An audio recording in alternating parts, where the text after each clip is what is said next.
देखो इसमें टॉपिक है kinematics of circular motion. Circular motion जो है आगे भी डायनामिक्स में भी पढ़ोगे, जो सेंट्रीपिटल फोर्स, सेंट्रीपिटल फोर्स यानी कि वो डायनामिक्स में सर्कुलर मोशन है। यहाँ पे काइनेमेटिक्स ऑफ सर्कुलर मोशन में फोर्सेस की बात नहीं करेंगे, ठीक है। यहाँ पे क्या करोगे, फोर्स के बारे में नहीं पढ़ेंगे। जब डायनामिक्स आएगी तब वहाँ पे जब सेंट्रीपिटल फोर्स पढ़ते हैं, यानी कि वो भी क्या होगा, सर्कुलर मोशन इन डायनामिक्स, वहाँ पे फोर्सेस की बात पढ़ते हैं कि फोर्स वहाँ पे कितने क्या लगते हैं, सेंट्रीपिटल फोर्स, ये सब कुछ। यहाँ पे फोर्सेस की बात नहीं करते। सर्कुलर मोशन की ज़रूरत है, जो इसमें 6 फिजिकल क्वांटिटी होती हैं। सर्कुलर मोशन में कितनी फिजिकल क्वांटिटी होती हैं, 6 फिजिकल क्वांटिटी हैं, वो मैं लिख दे रही हूँ। टॉपिक यही होगा कि सर्कुलर, अगर पूरा नाम लो इसमें, काइनेमेटिक्स ऑफ सर्कुलर मोशन, यानी कि काइनेमेटिक्स में जितना सर्कुलर मोशन यूज होता है वो यहाँ पढ़ेंगे। जब डायनेमिक्स में जाएंगे तो वहाँ पे भी सर्कुलर मोशन दोबारा से भी पढ़ेंगे, ठीक है। तो इसमें 6 फिजिकल क्वांटिटी हैं सर्कुलर मोशन में। Angular displacement,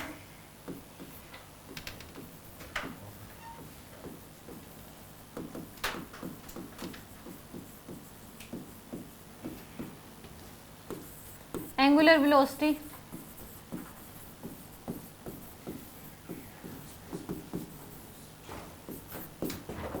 angular acceleration,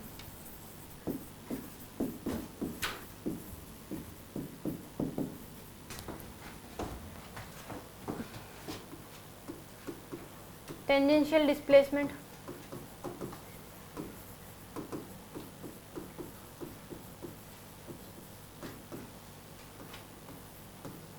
tangential velocity,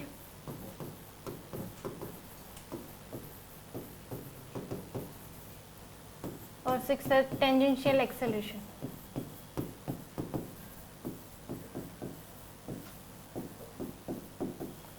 ये 6 फिजिकल क्वांटिटी हैं, angular displacement, angular velocity, angular acceleration, tangential displacement, tangential velocity और टेंजेंशियल एक्सेलरेशन।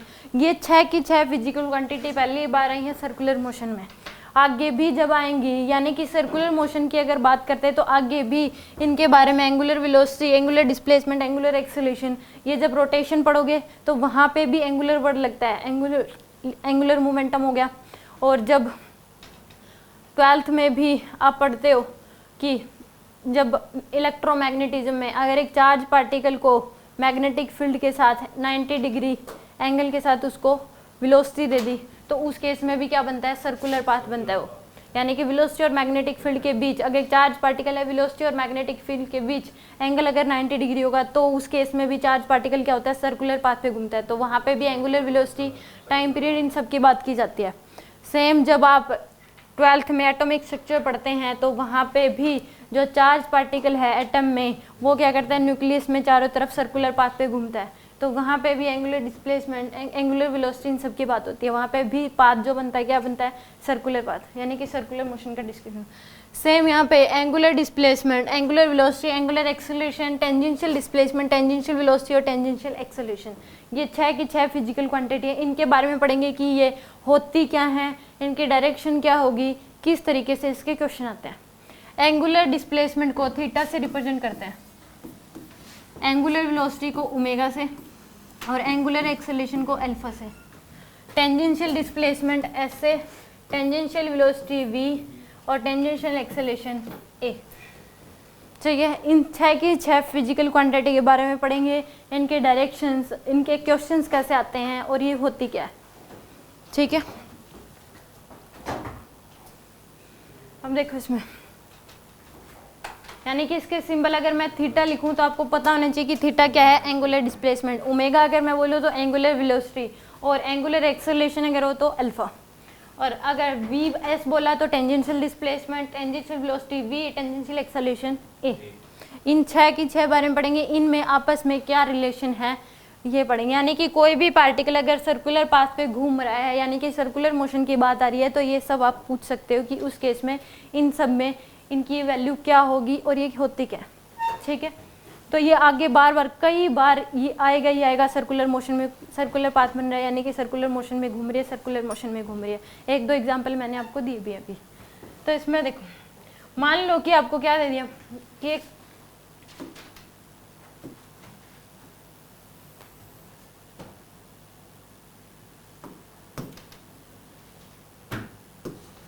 एक सर्कल दे रही हूँ, इसमें ये मान लो कि एक नेल है यानी कि कील है जो कि इसके सेंटर में यहाँ पे है,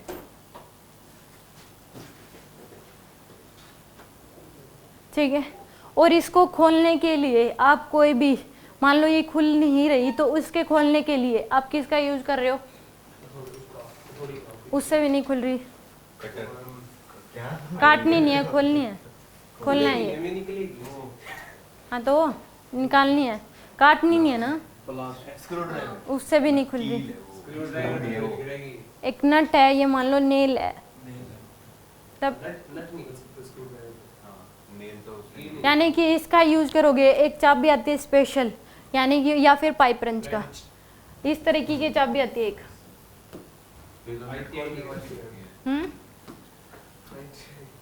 तो उसका यूज करना है इसमें। मान लो कि वो इस तरीके से फिक्स कर दिया आपने,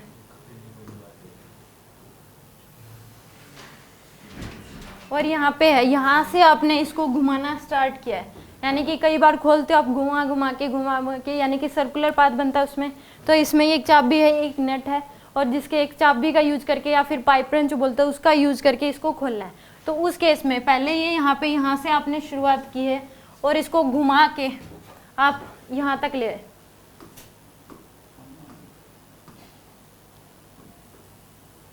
यानी कि पहले यहाँ थी, आपने घुमाया इसको यहाँ तक ले आए। ये जो एंगल कवर किया है इसने, ये वाला एंगल है π/6, कितने हैं π/6 यानी कि 30 डिग्री, π/6 क्या है यानी कि 30 डिग्री। यहाँ पे एंगल्स अगर यूज करेंगे तो रेडियंस के टर्म्स में, जो आप 90 डिग्री 180 डिग्री के टर्म्स में यूज नहीं होगा, रेडियंस के टर्म्स में यूज होगा। तो π/6 का मतलब क्या है 30 डिग्री, π/6 का मतलब क्या होगा 30 डिग्री, ठीक है। ये रेडियन में है, π/6 रेडियन यानी कि 30 डिग्री, अगर डिग्री में बोलोगे तो 30 डिग्री, रेडियन में अगर बोलना है तो π/6। तो यहाँ से एंगुलर डिस्प्लेसमेंट क्या होती है कि कोई भी बॉडी सेंटर पे जितना एंगल कवर करती है उसको बोलते हैं angular displacement. Angle covered by the body at centre is called angular displacement. तो यहाँ पे एंगुलर डिस्प्लेसमेंट कितनी की इसने π/6 की।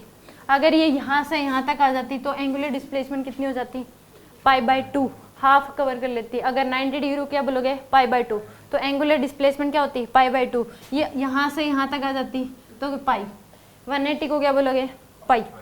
तो अगर हाफ सर्कल कंप्लीट करेगी तो एंगुलर डिस्प्लेसमेंट हो जाएगी पाई, और ये घूम के यहीं पे वापस आएगी तो एंगुलर डिस्प्लेसमेंट होगी 2 पाई। यहाँ पे आपने पहले पढ़ा था कि अगर कोई भी पार्टिकल जो है वो एक जहाँ से चलाकर वहीं पे वापस आता है तो उस केस में डिस्प्लेसमेंट 0 होती है, वो लीनियर डिस्प्लेसमेंट 0 होती है, न कि एंगुलर डिस्प्लेसमेंट, ठीक है। यहाँ पे एंगुलर डिस्प्लेसमेंट 0 नहीं होगी। मान लो इसने 2 साइकिल कंप्लीट कर ली, 2 सर्कल, एक साइकिल का मतलब है जहाँ से चली थी वहीं पे दोबारा से, फिर दोबारा से घूम के वहीं 2 साइकिल कंप्लीट कर ली, तो एंगुलर डिस्प्लेसमेंट कितना होगा 4 पाई का, यानी कि 1 साइकिल कंप्लीट, 1 रिवॉल्यूशन कंप्लीट होगा तो एंगुलर डिस्प्लेसमेंट होगी 2 पाई की। और अगर 2 साइकिल कंप्लीट किए तो एंगुलर डिस्प्लेसमेंट 4 पाई, 3 रिवॉल्यूशन कंप्लीट किए तो एंगुलर डिस्प्लेसमेंट 6 पाई। यहाँ पे एंगुलर डिस्प्लेसमेंट तभी 0 हो सकती है जब एक रिवॉल्यूशन वो क्लॉकवाइज करे और उससे नेक्स्ट क्या करे एंटी क्लॉकवाइज, तो एंगुलर डिस्प्लेसमेंट 0 होगी, वरना नहीं। वो जहाँ से चलते हो वहीं पे वापस आ गए तो वो 0 तब होती, वो होती है लीनियर डिस्प्लेसमेंट। एक होती है एंगुलर डिस्प्लेसमेंट, एक होती है टेंजेंशियल डिस्प्लेसमेंट। 3 टाइप्स की डिस्प्लेसमेंट है, एंगुलर डिस्प्लेसमेंट, लीनियर डिस्प्लेसमेंट और टेंजेंशियल डिस्प्लेसमेंट। तो एंगुलर लीनियर डिस्प्लेसमेंट में आपने पढ़ लिया कि उस केस में अगर पार्टिकल सीधा चल रहा है तो उस केस में जहाँ से चला वहीं पे वापस आता है तो लीनियर डिस्प्लेसमेंट 0 होगी। इसमें क्या होगा एंगुलर डिस्प्लेसमेंट, कोई पार्टिकल सर्कुलर पाथ पे घूम रहा है, यहाँ पे तीनों है, एंगुलर भी है, लीनियर भी है और टेंजेंशियल, तीनों अलग अलग है, तीनों क्या यहाँ पे अलग अलग है। एंगुलर डिस्प्लेसमेंट क्या है, जितना पार्टिकल सेंटर पे एंगल कवर करेगी उसको क्या बोलोगे आप एंगुलर डिस्प्लेसमेंट। लिख लो इसको, एंगुलर वेलोसिटी। एंगुलर डिस्प्लेसमेंट क्या हो जाएगी, angle covered by the body at centre, angle covered by the body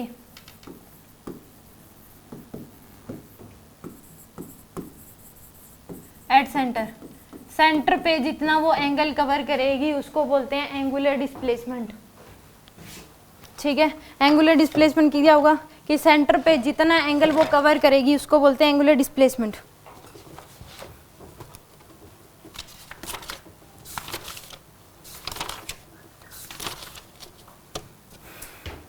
ठीक है, एंगुलर डिस्प्लेसमेंट क्या हो जाएगी, सेंटर पे जितना वो एंगल कवर करेगी उसको बोलते हैं एंगुलर डिस्प्लेसमेंट। अब यानी कि अगर एक रिवॉल्यूशन कंप्लीट हुआ है, बाय 1 रिवॉल्यूशन कंप्लीट होगा तो एंगुलर डिस्प्लेसमेंट क्या होगी 2 पाई की। 1 रिवॉल्यूशन के लिए एंगुलर डिस्प्लेसमेंट कितनी हो जाएगी 2 पाई। 2 पाई का मतलब है 360 डिग्री, पाई का मतलब 180 डिग्री, पाई बाय 2 का मतलब 90 डिग्री। यहाँ पे सारे के सारे जो हैं रेडियंस की टर्म्स में यूज किए जाएंगे। ठीक है, अब देखो यदि एंगुलर डिस्प्लेसमेंट पाई बाय 6, अगर ये यहाँ पे आ जाता तो एंगुलर डिस्प्लेसमेंट क्या हो जाती है पाई बाय 2, यहाँ पे होता तो पाई बाय पाई, यहाँ पे जब आती तो 3 पाई बाय 2 और यहीं पे तो 2 पाई, फिर से यहाँ पे तो 4 पाई, फिर यहाँ पे तो 6 पाई। ठीक है, अब देखो इसमें मान लो आपको 3 पॉइंट्स दे रखे हैं, ये पॉइंट दे दिया P, ये Q और ये दे दिया R। ये P पॉइंट भी यहाँ से लेके यहाँ तक गया, ये Q पॉइंट भी यहाँ से यहाँ तक गया और ये R पॉइंट भी यहाँ से यहाँ तक गया। ये होगी S1, ये S2 और ये S3। यहाँ पे S1, S2 और S3 जो हैं ये है टेंजेंशियल डिस्प्लेसमेंट। क्या है ये टेंजेंशियल डिस्प्लेसमेंट, यानी कि ये टेंजेंशियल डिस्प्लेसमेंट, ये टेंजेंट ड्रॉ करो, ये क्या है एक टेंजेंट है, ये क्या है एक टेंजेंट है, ये क्या है टेंजेंट। टेंजेंट के अलोंग जो डिस्प्लेसमेंट हो रही है वो क्या होगी टेंजेंशियल डिस्प्लेसमेंट। S1, S2 और S3 ये तीनों क्या हैं टेंजेंशियल डिस्प्लेसमेंट है। और भी पॉइंट्स होंगे बहुत सारे, तो उस केस में टेंजेंशियल डिस्प्लेसमेंट क्या होगी अलग अलग होती है। अगर ये कहे कि 2 पॉइंट्स हैं और यानी कि एक बॉडी जो है सर्कुलर पाथ पे घूम रही है, 2 पॉइंट्स आपको गिवन है, तो उन दोनों पॉइंट्स की एंगुलर डिस्प्लेसमेंट तो सेम होगी। इस P, Q, R की एंगुलर डिस्प्लेसमेंट सेम है तीनों पॉइंट्स की, कितनी pi by 6, but tangential displacement तीनों पॉइंट्स की क्या है अलग अलग है। सबसे ज्यादा टेंजेंशियल डिस्प्लेसमेंट S3, फिर S2 और फिर S1, सबसे कम क्या है S1, फिर क्या है S2, फिर क्या है S3। ठीक है, तो यहाँ पे टेंजेंट के अलोंग जितनी डिस्प्लेसमेंट कवर की है वो होगी टेंजेंशियल डिस्प्लेसमेंट। और अगर इसमें पूछ ले लीनियर डिस्प्लेसमेंट क्या है, तो इनिशियल पॉइंट ये था, इसका फाइनल पॉइंट ये है, तो इन दोनों को ज्वाइन कर दो, ये होगी इसकी लीनियर डिस्प्लेसमेंट। यानी कि दोनों पॉइंट्स के बीच यहाँ पे S3 है वो ज्यादा होगी एज कंपेयर टू इस लाइन के। जो लीनियर डिस्प्लेसमेंट है वो लेस देन होगी टेंजेंशियल डिस्प्लेसमेंट के, क्योंकि सीधा है स्ट्रेट लाइन पाथ की डिस्प्लेसमेंट हमेशा कम होती है as compare to circular path. ठीक है, अब इन तीनों आर्स की वैल्यू अगर आप निकालोगे तो वो क्या आ जाएगी आपके पास टेंजेंशियल डिस्प्लेसमेंट। ठीक है, इन दोनों में टेंजेंशियल डिस्प्लेसमेंट कैसे निकलेगी, S1 जो है वो क्या है लेस देन है किसके S2 के, सबसे ज्यादा S1 है, फिर S2 और फिर S3। अब ये मान लो कि आपको दे रखी है, अगर हम इसको थीटा को अगर R से मल्टीप्लाई कर दो, आप थीटा को किससे मल्टीप्लाई कर दो R से, यानी कि एंगुलर डिस्प्लेसमेंट को अगर R से मल्टीप्लाई कर दिया, R है यहाँ पे रेडियल डिस्टेंस, R क्या है रेडियल डिस्टेंस, तो उस केस में आपके पास क्या आ जाएगी टेंजेंशियल डिस्प्लेसमेंट। क्या आएगी आपके पास टेंजेंशियल डिस्प्लेसमेंट, S जो होता है वो क्या होता है R इंटू थीटा के इक्वल। S क्या होगा R इंटू थीटा, यानी कि कैसे S1 कैसे निकालेंगे हम, अगर S1 ये मान लो आपको 2 मीटर दे दी, क्या दे दी 2 मीटर, ये है रेडियल डिस्टेंस, यहाँ से लेके यहाँ तक इसको बोलते हैं रेडियल डिस्टेंस। तो सेंटर से जितना दूर जाते जाओगे तो रेड डिस्टेंस क्या होगी उतनी बढ़ती जाएगी। तो यहाँ से लेके यहाँ तक दे रखी है 2 मीटर, P से लेके Q तक दे रखी है आपको 2 मीटर और Q से R दे रखी है आपको 2 मीटर। तो S1 की अगर वैल्यू निकालोगे तो R theta into R, theta कितना है सभी के लिए पाई बाय 6 है, तो पाई बाय 6 इंटू में क्या कर दोगे यहाँ पर 2, ये आ गया S1 की वैल्यू। S2 की वैल्यू अगर निकालनी है तो पाई बाय 6 इंटू में क्या करोगे 4, यहाँ से लेके यहाँ तक 4, पूरी टोटल पुट करोगे। सेंटर से डिस्टेंस लेते हैं हमेशा R, सेंटर से लेके जिस पॉइंट की पूछी गई है वो। और S3 अगर निकालोगे तो वो क्या आ जाएगी पाई बाय 6 इंटू में 6, यहाँ पे पाई की वैल्यू आप पुट करोगे 1 डिग्री में पुट नहीं करोगे, क्योंकि यहाँ पे हमें रेडियंस की मीटर में निकालनी है, किस में निकालनी है मीटर में। तो पाई की वैल्यू यहाँ पे 3.14 पुट करोगे या फिर 22/7। पाई की वैल्यू क्या पुट करोगे यहाँ पे 3.14 या फिर इसी को पुट कर सकते हो 22/7। यहाँ पे पाई की वैल्यू डिग्री की टर्म्स में पुट नहीं करोगे क्योंकि हमें मीटर्स में निकालना है। यहाँ तक क्लियर है? तो एक बात इसमें पूछ ले कोई कि क्या 2 पॉइंट्स आपको गिवन है, कोई बॉडी जो है सर्कुलर पाथ पे घूम रही है, 2 पॉइंट्स आपको गिवन है, क्या उनकी एंगुलर डिस्प्लेसमेंट सेम होगी या डिफरेंट होगी? तो एंगुलर डिस्प्लेसमेंट तो क्या होगी उनकी सेम होगी, बट टेंजेंशियल डिस्प्लेसमेंट क्या होगी दोनों की डिफरेंट। यहाँ पे P की क्या है कम है और Q की क्या है ज़्यादा है। हमेशा टेंजेंशियल डिस्प्लेसमेंट किन्हीं पॉइंट्स की पूछता है। यहाँ पे और भी पॉइंट्स होंगे बीच बीच में, उनकी क्या होगी, जितना आप सेंटर से दूर जाते जाओगे टेंजेंशियल डिस्प्लेसमेंट उतनी इंक्रीज होती जाएगी। जितना सेंटर से क्या होगे दूर जाते जाओगे टेंजेंशियल डिस्प्लेसमेंट उतनी क्या होगी इंक्रीज होगी, बट एंगुलर डिस्प्लेसमेंट क्या रहेगी सेम रहेगी। लिख लो इस बात को, नोट करके लिखो। When a body moves on circular path, when a body moves on circular path then angular displacement of all point is same.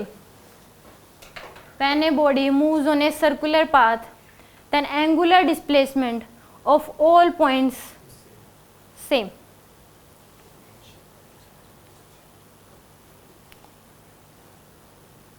When a body is moves on a circular path then angular displacement of all points same is same.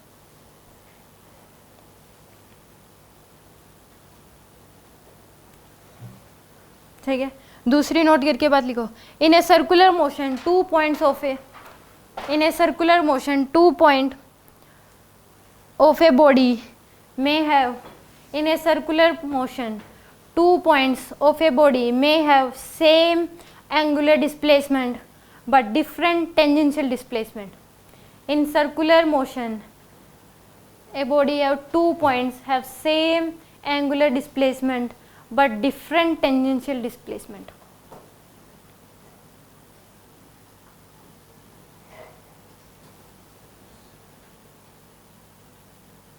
Same angular displacement but different tangential displacement.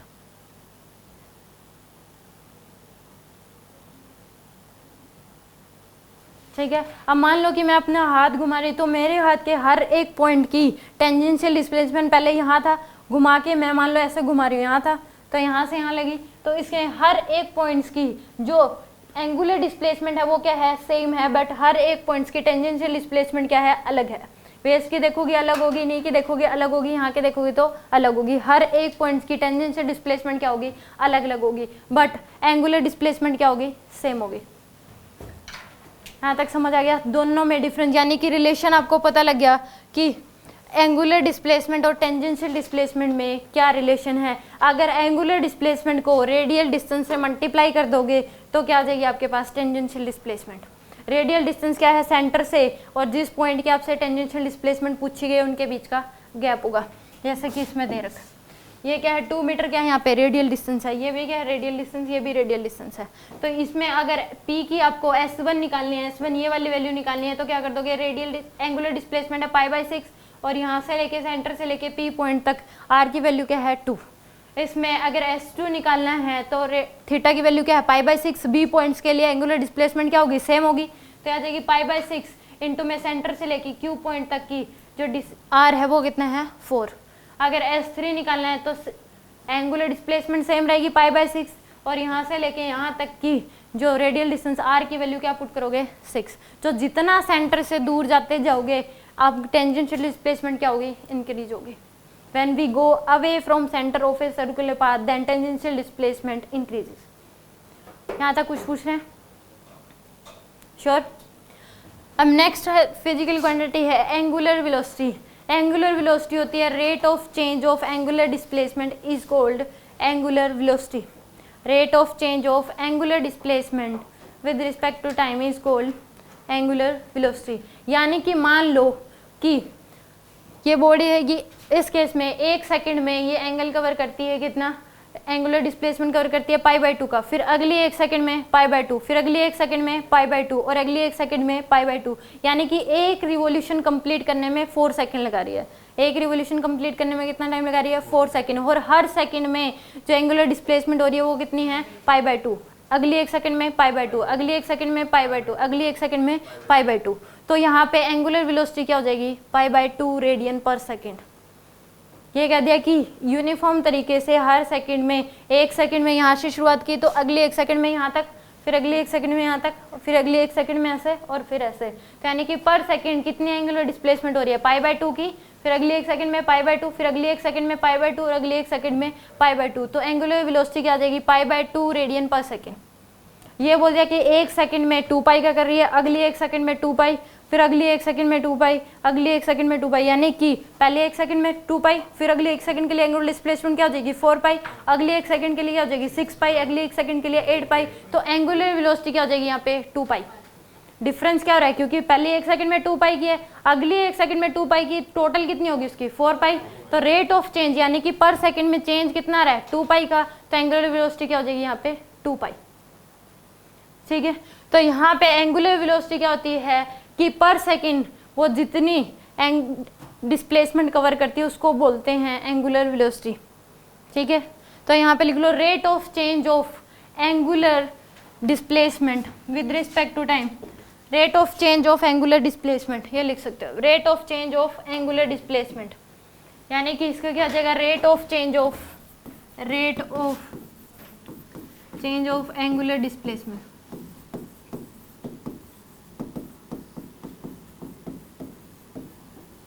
यहाँ पे omega होता है theta by में T, omega क्या होगा theta by में T, theta है angular displacement, T क्या है यहाँ पे time. Rate of change of angular displacement is called angular velocity.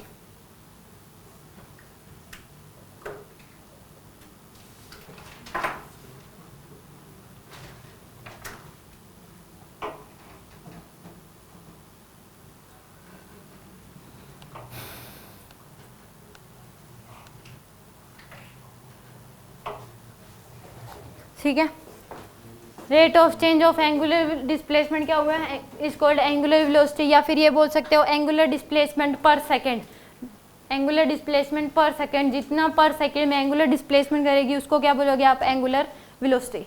ये भी बोल सकते हो, ये भी बोल सकते हो, दोनों ही बोल सकते हो। अगर कोई पूछे एंगुलर वेलोसिटी क्या होती है तो ये कह सकते हो कि पर सेकंड में जितनी एंगुलर डिस्प्लेसमेंट होगी उसको क्या बोलते हैं एंगुलर वेलोसिटी, या फिर एंगुलर डिस्प्लेसमेंट का टाइम के साथ जो रेट है चेंज हो रहा है पर सेकंड कितने वो एंगुलर डिस्प्लेसमेंट कर रही है वो क्या आ जाएगी आपके पास एंगुलर वेलोसिटी, यानी कि ओमेगा इक्वल टू क्या हो जाएगा थीटा बाय टी।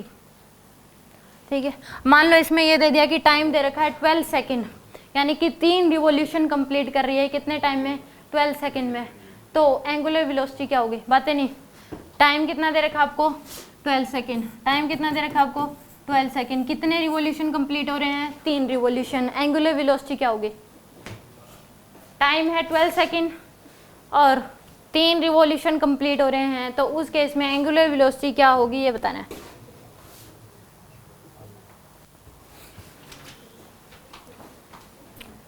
क्वेश्चन समझ आ गया, 3 रिवॉल्यूशन कंप्लीट हो रहे हैं इन 12 second, what is the angular velocity.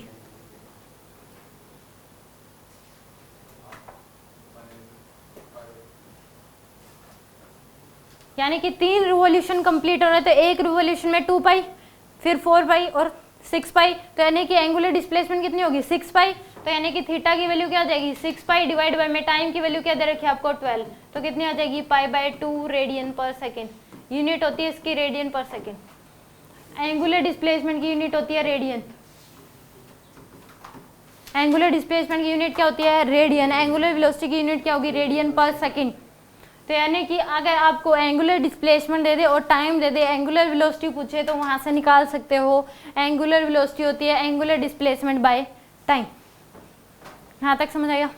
और अगर आप एंगुलर वेलोसिटी को अगर r से मल्टीप्लाई कर दो तो क्या आ जाएगी आपके पास टेंजेंशियल वेलोसिटी, यानी कि v इक्वल टू होता है omega r omega, v equal to क्या होता है r omega, v equal to क्या हो जाएगा r ओमेगा। यानी कि यहाँ तक किसी को कुछ पूछना है, श्योर।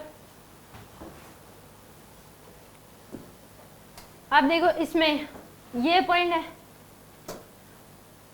हर एक पॉइंट के लिए एंगुलर वेलोसिटी क्या होगी सेम ही होगी, हर पॉइंट के लिए एंगुलर वेलोसिटी क्या होगी सेम, पर टेंजेंशियल वेलोसिटी हर पॉइंट के लिए क्या होगी अलग अलग होगी।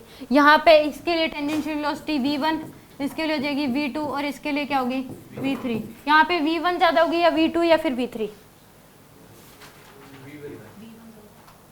v1 ज़्यादा, v3 सबसे ज़्यादा होगी, क्योंकि ये जो पार्टिकल है, ये पॉइंट जो है यहाँ से यहाँ तक जितने टाइम में जा रहा है, ये भी यहाँ से यहाँ तक उतने ही टाइम में जा रहा है और ये भी यहाँ से यहाँ तक उतने ही टाइम में, तीनों को टाइम सेम लग रहा है। इन तीनों पॉइंट्स को यहाँ से लेके यहाँ तक जाने में टाइम क्या लग रहा है, सेम लग रहा है। तो और डिस्टेंस ये सब ज़्यादा कर रहा है, फिर ये उससे कम, ये उससे कम, तो यानी कि टाइम सेम लग रहा है, डिस्टेंस कम ज़्यादा है, तो वेलोसिटी क्या होगी, इसकी ज़्यादा होगी, फिर इसकी कम होगी, इसकी सबसे कम होगी, क्योंकि इसके लिए डिस्टेंस क्या है, सबसे कम कवर करना है, तो वेलोसिटी भी क्या होगी, कम ही होगी, क्योंकि टाइम सभी को क्या लगना है, इक्वल इक्वल लगना है, टाइम तीनों को सेम लगना है। मान लो कि 3 पर्सन हैं, तीनों को सेम टाइम में एक जगह से दूसरी जगह पहुंचना है, मान लो तीनों को ही 10 मीटर ट्रैवल करनी है, तीनों को 10 मीटर ट्रैवल करनी है, टाइम सभी के लिए सेम है, मान लो 10 सेकेंड, टाइम क्या है तीनों के लिए सेम है, तो उस केस में और डिस्प्लेसमेंट तीनों को अलग अलग करनी है, मान लो फर्स्ट को करनी है 10 मीटर, सेकंड को करनी है 20 मीटर और थर्ड को करनी है 30 metre,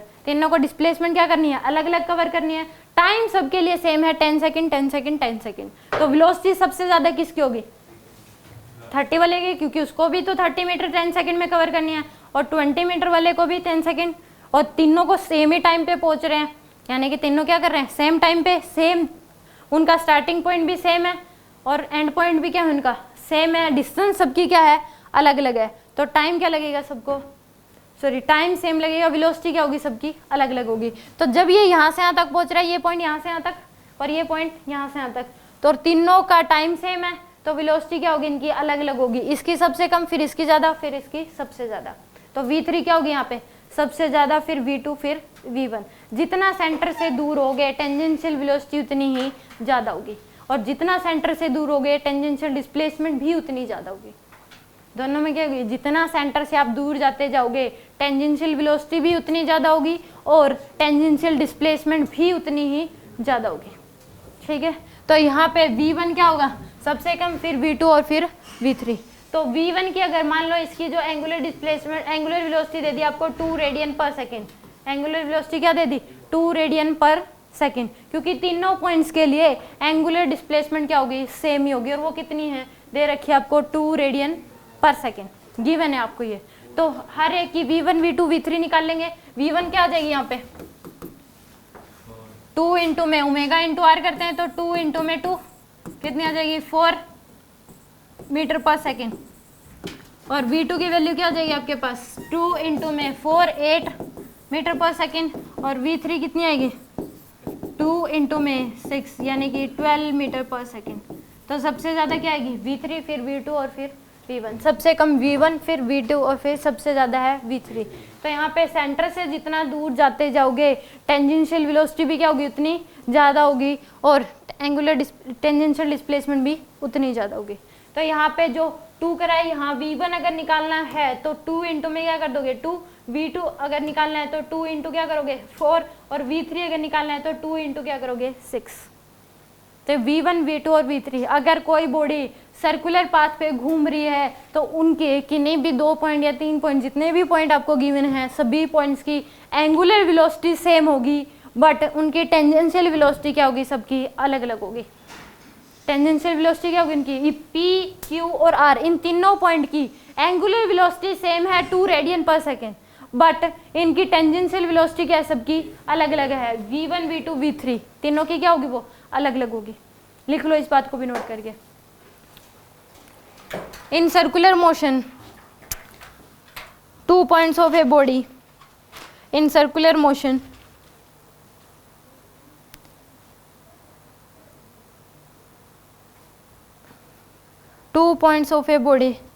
may have same angular velocity but different tangential velocity. In a circular motion, 2 points of a body may have same angular velocity but different tangential velocity.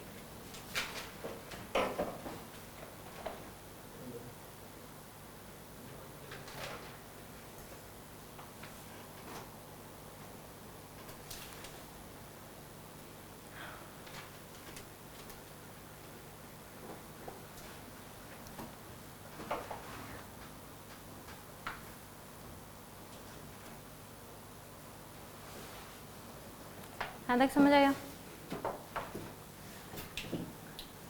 यानी कि 4 physical quantity के बारे में कुछ पूछना है, angular displacement, tangential displacement, angular velocity और tangential velocity के बारे में। चारों के में समझ आ गया? चारों में रिलेशन क्या है पता लग गया? इसकी टेंजेंशियल डिस्प्लेसमेंट की यूनिट होती है मीटर और टेंजेंशियल वेलोसिटी की यूनिट होती है मीटर पर सेकेंड। अब बात आती है एंगुलर एक्सेलेरेशन की, अल्फा। एंगुलर एक्सेलेरेशन होता है rate of change of angular velocity, उसको क्या बोलोगे आप? Angular acceleration. Rate of change of angular velocity is called angular acceleration. यानी कि मान लो कि पहले तो 1 सेकंड में एक सर्कल जब कंप्लीट किया तो उसकी एंगुलर वेलोसिटी थी 2 रेडियन पर सेकेंड। जब नेक्स्ट रिवॉल्यूशन कंप्लीट किया उसकी एंगुलर वेलोसिटी थी 4 रेडियन पर सेकेंड। फिर जब कवर किया तो कितनी थी?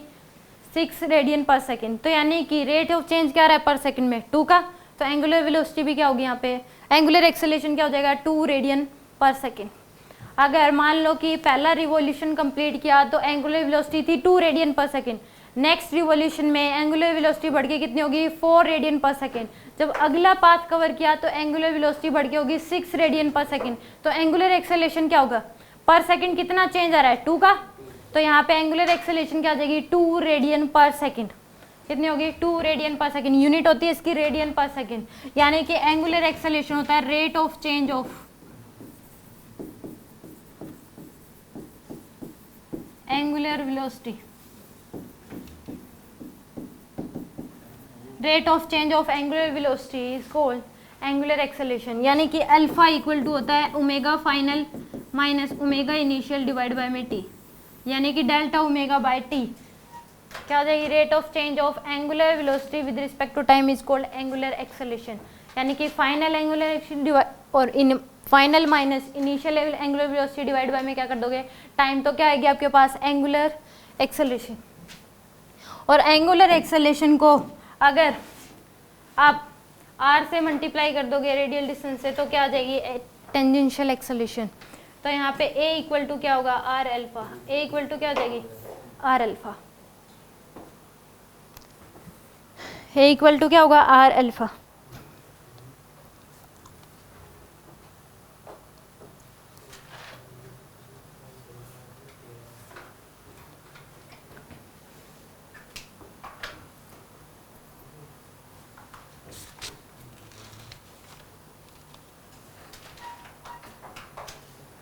यहाँ तक समझ आ गया? इसमें भी हर पॉइंट्स की अगर पूछे तो उस केस में हर पॉइंट की एंगुलर एक्सेलेरेशन क्या होगी? सेम होगी, बट टेंजेंशियल एक्सेलेरेशन क्या हो सकती है? सबकी अलग अलग होगी। ठीक है, अगर कोई बॉडी सर्कुलर पाथ पे घूम रही है तो उनमें से 2 पॉइंट्स की एंगुलर एक्सेलेरेशन क्या हो सकती है? सेम, बट उनकी टेंजेंशियल एक्सेलेरेशन क्या होगी? पक्का डिफरेंट होगी। लिख लो इस बात को भी। In circular motion if a body moves on a circular motion then 2 points on it have same angular acceleration. If body moves on a circular path then 2 points on it have same angular acceleration but different tangential acceleration. If a body moves on a circular path 2 points on it have same angular acceleration but different tangential acceleration.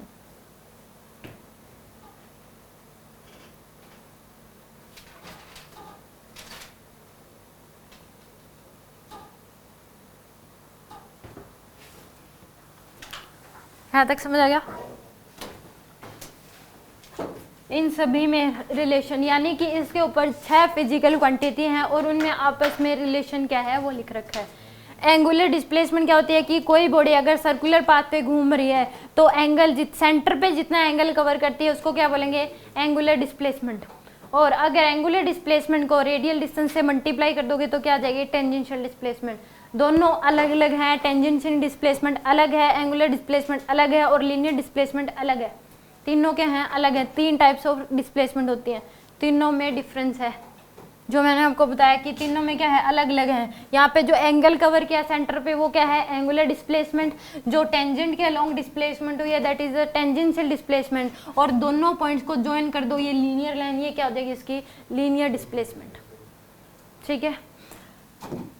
इसमें angular velocity क्या होती है कि जितना पर second जितना angular displacement cover करती है उसको क्या बोलते हैं, एंगुलर वेलोसिटी। एंगुलर वेलोसिटी को अगर रेडियल डिस्टेंस से मल्टीप्लाई कर दो तो क्या आ जाएगी, टेंजेंशियल वेलोसिटी। और एंगुलर एक्सेलरेशन क्या होता है, alpha, rate of change of angular velocity, यानी कि पर सेकंड कितनी चेंज आ रहा है एंगुलर वेलोसिटी में, तो वो क्या आ जाएगी आपके पास, एंगुलर एक्सेलरेशन। और टेंजेंशियल एक्सेलरेशन क्या होगी, अगर एंगुलर एक्सेलरेशन को रेडियल डिस्टेंस से मल्टीप्लाई कर दोगे तो क्या आएगी आपके पास, angular tangential displacement, sorry tangential acceleration. यानी कि मैंने आपके यहाँ पे 4 फॉर्मूले लिखे हैं कि S इक्वल टू क्या, r theta, V equal to क्या होता है, आर ओमेगा, और A इक्वल टू क्या होता है, आर अल्फा। ये तो स्केलर फॉर्म में कह सकते हो, बट ये है किसमें, वेक्टर फॉर्म में अगर लिखोगे तो S वेक्टर इक्वल टू होता है थीटा क्रॉस आर,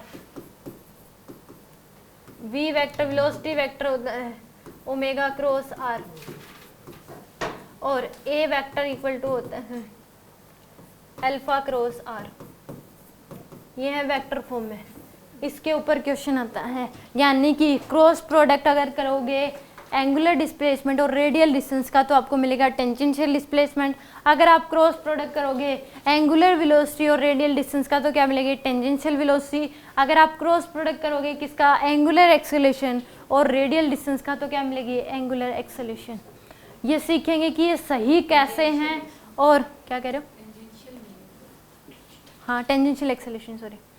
अगर ये सही कैसे हैं, इनकी डायरेक्शन कैसे निकाले वो भी हम सीखेंगे। ए की, अल्फा की, ओमेगा की और थीटा की डायरेक्शन कैसे निकाले ये भी अभी हम सीखेंगे। और ये सही कैसे हैं ये रिलेशन, ठीक है, इतना समझ आ गया।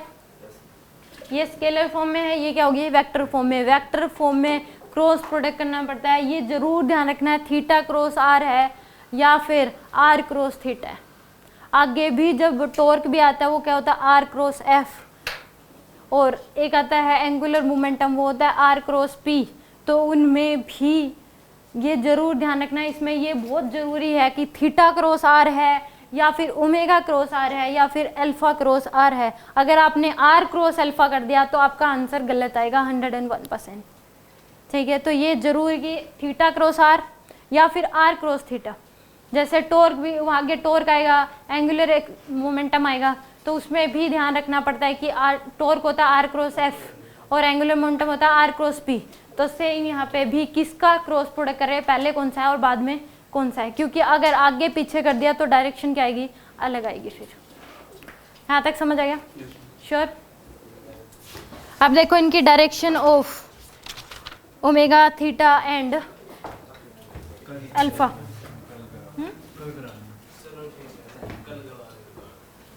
यहाँ तक समझ आ गया। पहले तो बताओ, कल इनकी डायरेक्शन करेंगे कि थीटा अल्फा और ओमेगा की डायरेक्शन क्या होगी।